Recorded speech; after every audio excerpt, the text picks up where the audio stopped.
I'm preaching this sermon this morning because I need it. I need this lesson. And I think from time to time we all do. Simply because from time to time we're going to find our hearts troubled. It's going to happen. Jesus, talking to his disciples here in John chapter 14, is preparing his disciples for the troubled times that were about to come upon them. They don't understand fully the mission of Christ. He's about to be arrested. He's about to be beaten. He's about to be sentenced to death. He's about to be crucified. They don't fully understand this. And as a result of that, their heart is troubled. That's why he says in John 14 and verse 1, "Let not your heart be troubled. You believe in God, believe also in me." The fact that he said you believe in God was a given, and we see that as Christians as a given. But he is trying to get them to realize you have to believe in me the same way you would believe in God. A trusting faith. You have to believe in me the same way you believe in the God of Israel. You have to understand this is all new to them. They don't have the benefit of a written New Testament at this period to instruct them.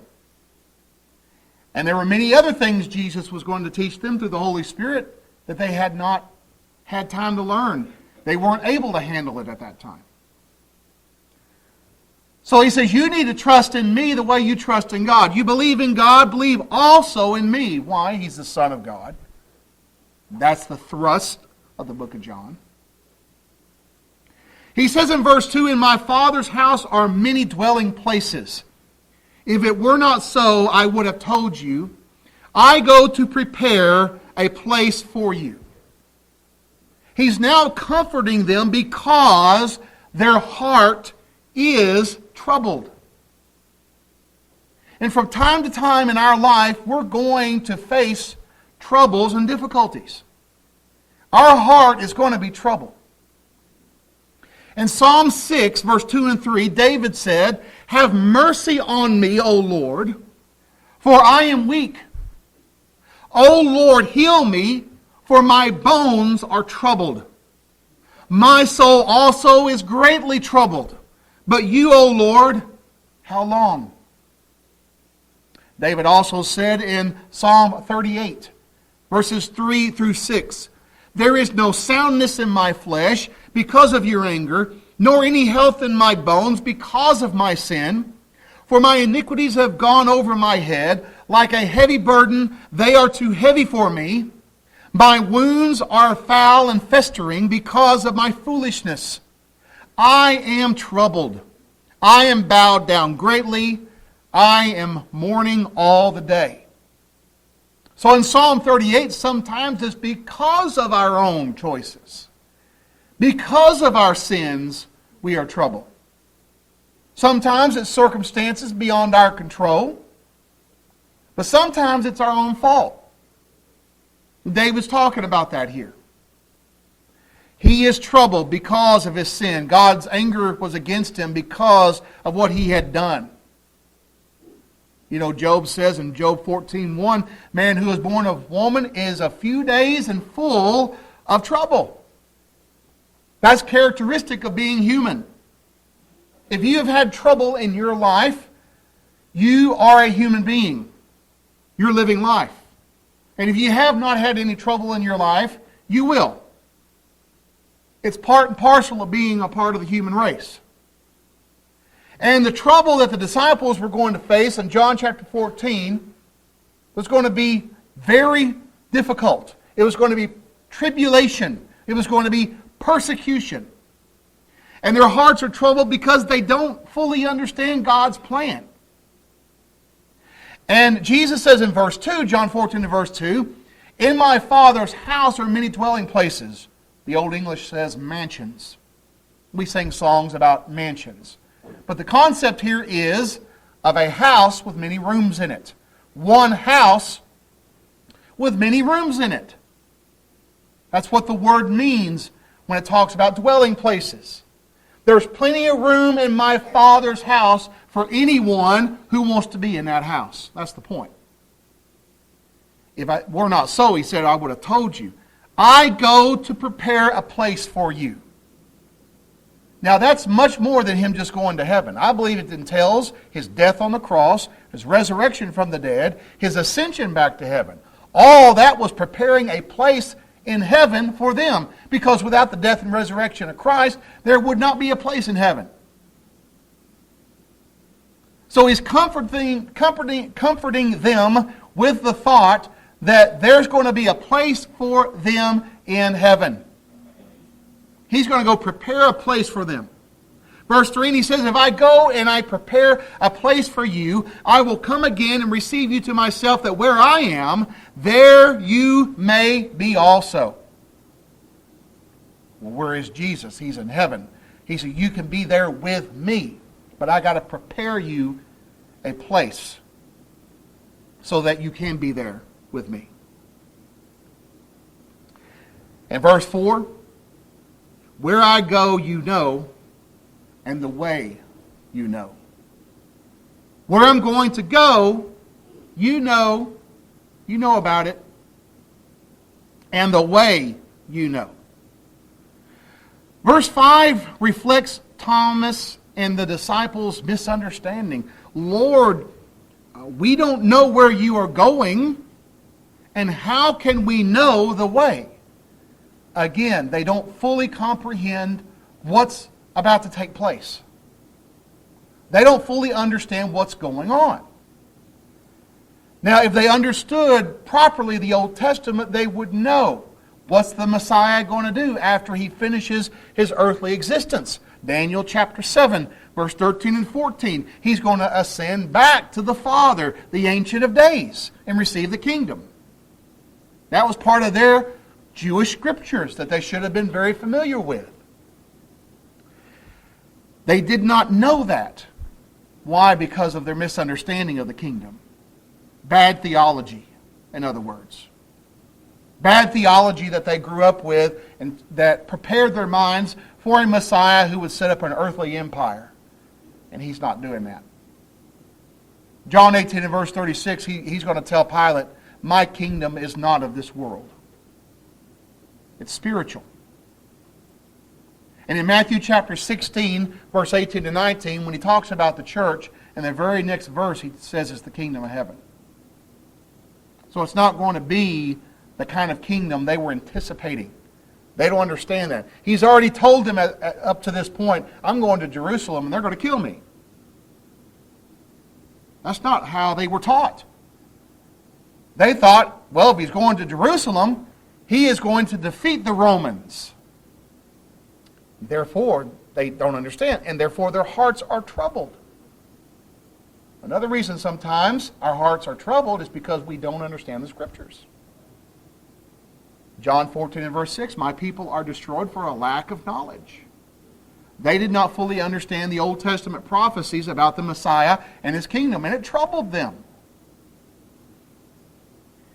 Lord, verse 5, we do not know where you are going, and how can we know the way? And Jesus said to him, I am the way, the truth, and the life. No one comes to the Father except through me. In this verse here, we see Jesus is making it very clear the way is not some sort of physical path. It is Christ. There is not some sort of portal that you can open up to go into heaven. It's not the Bifrost opening up so you could go to Asgard. A little bit of Marvel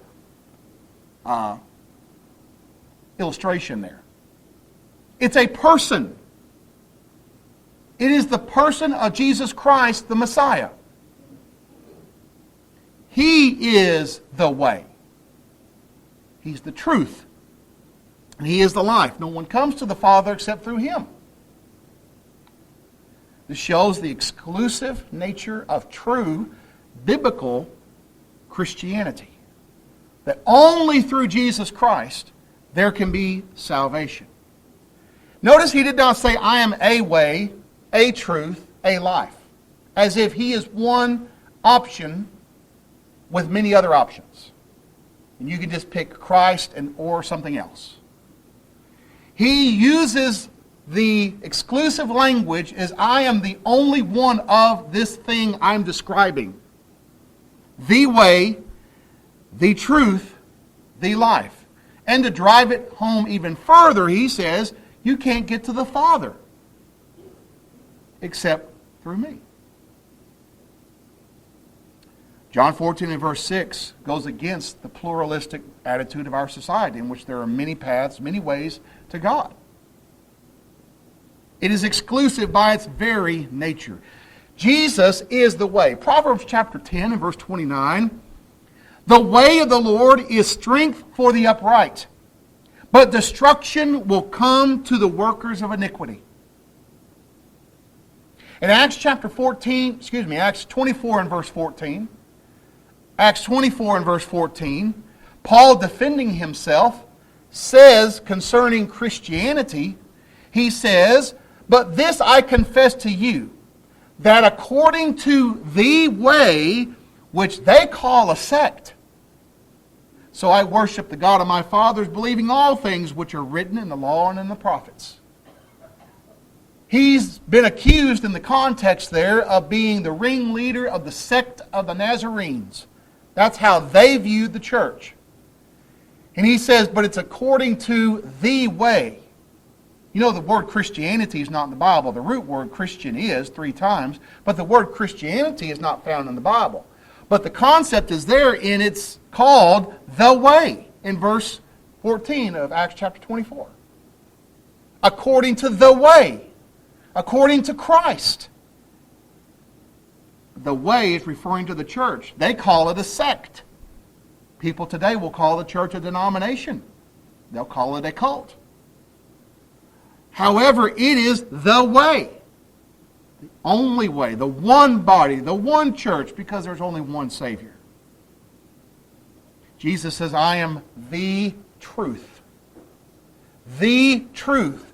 Psalm 69 and verse 13, David said, but as for me, my prayer is to you, O Lord, in the acceptable time. O Lord, O God, in the multitude of your mercy, hear me in the truth of your salvation. The truth of your salvation. Salvation is always connected with the truth. John 17:17, Jesus prayed, sanctify them through your truth. Your word is truth. There is no salvation apart from truth. Truth means the reality of something that is. It's the opposite of that which is false or wrong. Therefore, Jesus is the embodiment of the truth. That's why he's called the Logos, the Word. John chapter 1 and verse 1. In the beginning was the Word. The Word was with God. The Word was God. And verse 14 says, the Word, the truth, became flesh and dwelt among us. So Christ is the truth. He's also the life.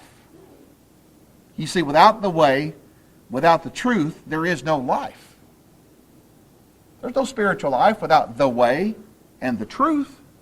It logically follows. Then there's life. That life that's called eternal life in so many other places. That relationship that we have with God through Jesus Christ in which we are truly living the life God wants us to live. Psalm 119, verse 49 and 50. The psalmist says, remember the word to your servant, upon which you have caused me to hope. This is my comfort in my affliction, for your word has given me life. Your word has given me life. And ultimately, when we go into the New Testament, it is the words of Christ that give life. Colossians 3 and verse 4, Paul says to the church at Colossae, when Christ, who is our life, appears, then you also will appear with him in glory. The bottom line is this. Acts 4 and verse 12.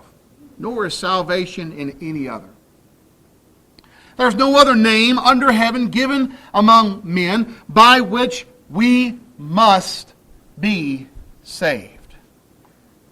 Christ is giving them comfort by pointing them to an objective standard that they can follow. You see, without that objective standard there, our troubled heart cannot have an anchor. Our troubled heart will not have a solid rock on which to stand. So we see that Christ, comforting them in the time of their trouble, gives them a way in which they can find comfort, telling them about the hope that lies before them. But before they can get that hope that lies before them, they have to go through Christ. No one can come to the Father except through him. Why? He's the way, the truth, and the life. If there's anyone here this morning that has not obeyed the gospel, you haven't obeyed the truth, your heart should be troubled because of your sin. If you understand the gospel plan of salvation, you understand the responsibility that is involved in that, until you obey the gospel, my heart and prayer is you cannot sleep at night. I hope you toss and turn until you make things right by obeying the gospel. Believe in Christ, confess him as the Son of God, repent of all your sins, and be baptized into Christ for the forgiveness of your sins, and he will add you to the church. Acts 2 and verse 38. Acts 2 and verse 47. Why are you waiting? Arise and be baptized and wash away your sins, calling on the name of the Lord. If you're not right with God, perhaps you're in a relationship that is unscriptural. I again hope that the message will penetrate your heart and that you will not be able to rest until you rectify that situation in repentance and confession to God. Coming out of it, we cannot justify sin.